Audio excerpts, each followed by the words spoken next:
ఒకటే రెండా ఇదే గోదావరి ప్రాజెక్టు గాని ఇదే కృష్ణా జలాలు గాని ఇదే రాష్ట్రంలో వాడుతున్నటువంటి ఏ నదుల మీదనన్నా కాంగ్రెస్ కట్టినటువంటి ప్రాజెక్టులు నాగార్జున సాగర్ చూసుకో, శ్రీశైలం చూసుకో, ఇంకా ఇతరత్ర ఏ బ్యారేజ్ అయినా సరే, ఏ డ్యామ్ అయినా సరే కాంగ్రెస్ కట్టింది. 70 ఏళ్ళైనా కూడా ఇంత కూడా చెక్కు చెదరకుండా అట్లనే ఉంటది.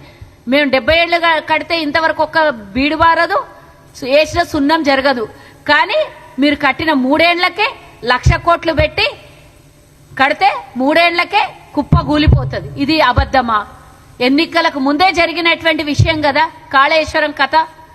కాళేశ్వరం కుప్ప కూలిపోయింది, అందరికీ తెలిసినటువంటి విషయమే. దీనికి విచారణకు ఆదేశిస్తే ఈరోజు 18 నెలల నుంచి ఒక రిటైర్డ్ జడ్జి అధికారంలో ఈరోజు విచారణకు వారికి ఒక కమిటీ వేసి ఆ కమిటీ ద్వారా విచారణ జరిగి పూర్తిగా చట్టపరంగా ఏం చేయాలో వాళ్ళ పని చేస్తున్నారు, విచారణ చేయబడుతున్నారు. కట్టడంలో ఎంత నాణ్యత ఉంది, కట్టడంలో ఎంత లోపం ఉంది, ఇంజనీర్లు ఇచ్చినటువంటి సలహాలు ఏంది, వీళ్ళు పాటించిన సలహాలు ఏంది అని పూర్తిగా అన్ని విధాల విచారణ చేసి అన్ని ఒక్కతాటి మీదకి తీసుకొని వచ్చి మిమ్మల్ని ఈరోజు చట్టం ముందు ఉంచి విచారణ చేయబడుతోంది.